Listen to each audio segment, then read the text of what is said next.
This question is based on sequences.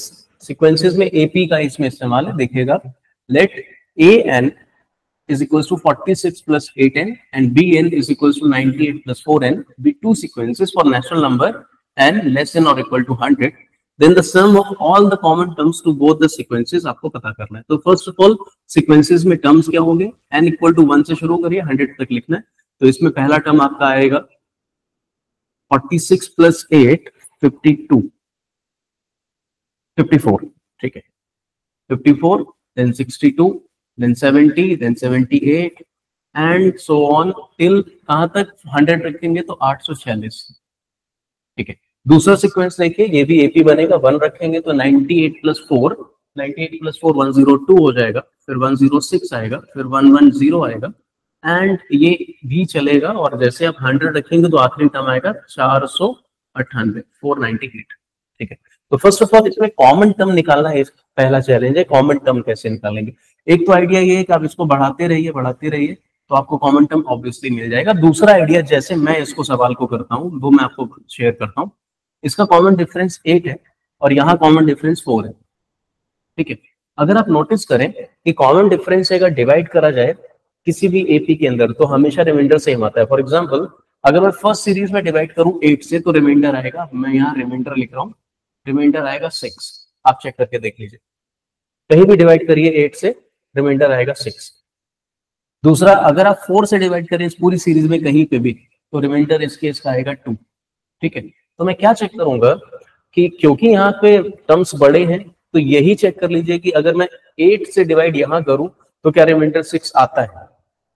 क्योंकि अगर पहले सीरीज का नेचर देखे तो नेचर यही है, अगर उसका नेचर फॉलो करेगा तो ये कोई भी टर्म इस सीरीज का हिस्सा होगा। तो 102 से ही शुरू कर लीजिए। तो 102 में अगर आप 8 से डिवाइड करिए, 102 में 8 से डिवाइड करिए तो देखिएगा आप ये 6 आ रहा है। इसका मतलब 102 ही पहला टर्म है जो कॉमन है, ठीक है। तो 102 कॉमन हो गया, तो अब मैं कॉमन टर्म्स लिख रहा हूं, कॉमन टर्म्स। तो 102 अगला कॉमन टर्म यहाँ इस सीरीज के साथ देखें तो इसमें अगला टर्म 102 के बाद 110 आएगा, तो 110 अगला कॉमन टर्म होगा ये वाला, फिर 118 और ये सीरीज इसी तरह से चलेगी। अब दूसरा चैलेंज इस सीरीज में ये है कि कितने टर्म्स हैं, क्योंकि आपको सम लिखना है, उसके लिए टर्म्स का आइडिया होना चाहिए। तो आखिरी कॉमन टर्म क्या होगा? अब आप देखें तो सबसे आखिर में 498 है, इससे आगे तो नहीं हो सकते कॉमन टर्म्स। वैसे ये पहली वाली सीरीज तो और आगे जा रही है पर इसके आगे नहीं जा सकते 498 के आगे। तो क्या 498 इस सीरीज का हिस्सा है? उसको कैसे पता किया जाएगा? आइडिया सिंपल है, 498 में 8 से डिवाइड करिए तो पता चल जाएगा रिमाइंडर 6 आ रहा है कि नहीं आ रहा है। तो जैसे मैं 8 से डिवाइड करता हूं तो आप देखेंगे रिमाइंडर 6 तो नहीं 2 आ रहा है। तो 6 बनाने के लिए क्या करोगे? ऐड करोगे। 6 बनाने के लिए ऐड करोगे। ऐड कितना करना है? 4 ऐड करना है। 4 ऐड कर सकते हो तो ये सीरीज आगे निकल जाएगी। या फिर दूसरे तरीके से सोचो, रिमाइंडर -6 भी तो होगा। अगर 2 रिमाइंडर है 8 से डिवाइड करने पे तो नेगेटिव रिमाइंडर -6 होगा। आपको कितना चाहिए? आपको उसको बनाना है 8, ठीक है। तो 8 के लिए आप फिर से ऐड कर सकते हो। तो दोनों तरीके से आप जा सकते हो, बट ऐड जैसे ही करोगे, ठीक है, वैसे ही आप पाओगे कि ये सीरीज से आगे निकल गया, ठीक है। तो आप दोनों से ही ऐड करके स्टार्ट कर सकते थे, मैं यहीं से कर देता हूँ। 6 चाहिए तो 4 ऐड करना है, पर जैसे 4 ऐड करोगे ना ये सीरीज आगे निकल जाएगी। इस सीरीज का गैप कितना है? 8 का, तो 4 ऐड करके 8 माइनस भी कर दीजिए तो ये सीरीज में पीछे भी आ जाएगा पिछले टर्म पे। तो ओवरऑल इफेक्ट क्या है? -4 करना है। तो -4 जैसे आप करोगे तो टर्म आएगा 494। ये कॉमन टर्म है कि आखिरी टर्म है, ठीक है, ये भी पता चल गया। नाउ सम लिखना है तो सम कैसे लिखते हैं? सम लिखेंगे आप first term plus last term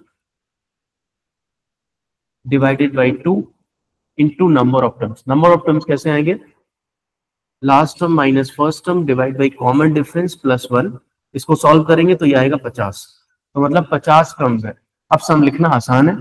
अब आप डिवाइड करेंगे, देखिए अब डिवाइड करने का भी मेथड है। जैसे यहाँ डिवाइड करेंगे तो 51 आएगा, डायरेक्ट है। तो ये आएगा 2, यहाँ पे 4 और 7, 247। 100/2 लिख सकते हैं 50 को, अगेन 2 से डिवाइड कर दीजिए और 100 से मल्टीप्लाई करना आसान पड़ेगा। तो आप जब इसको डिवाइड करेंगे वापस तो ये आपको मिलेगा, देखिए 25.5 ठीक है, और इधर आएगा 1 2 3.5 और 100 से मल्टीप्लाई।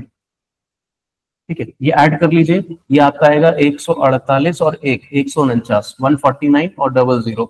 ऑप्शन मैच कराइए, ऑप्शन बी इसका आंसर होगा। तो कुल मिला के मुद्दे की बात क्या है, मैंने आपको एक नई चीज सिखाई यहाँ पे कि कॉमन टर्म निकालने का एक तरीका है कि आप कॉमन डिफरेंस से डिवाइड करके रिमाइंडर चेक कर सकते हैं, और इसी तरीके से लास्ट टर्म निकालने का भी तरीका मैंने आपको बताया कि डिवाइड करके रिमाइंडर अगेन चेक कर सकते हैं। ठीक है, तो मैंने इसको नंबर सिस्टम से सॉल्व करा है रादर एपी। ठीक है, वैसे एपी का भी फॉर्मूला यहाँ लगा है, नंबर ऑफ टर्म्स निकालने वाला, और ये सम वाला, वो तो लास्ट में मैंने लगाया। पर टर्म्स की क्या काउंटिंग के लिए और टर्म्स कौन कौन सी कॉमन है जो, उसके लिए मैंने नंबर सिस्टम का इस्तेमाल करा है। ठीक है, आई होप ये कंसेप्ट थोड़ा नया है और आपको समझ में आया होगा। ठीक है, ऐसे ही और वीडियोस के लिए हमारे चैनल को सब्सक्राइब करें, इस वीडियो को लाइक करें और शेयर करें ज्यादा से ज्यादा लोगों तक। Thank you so much.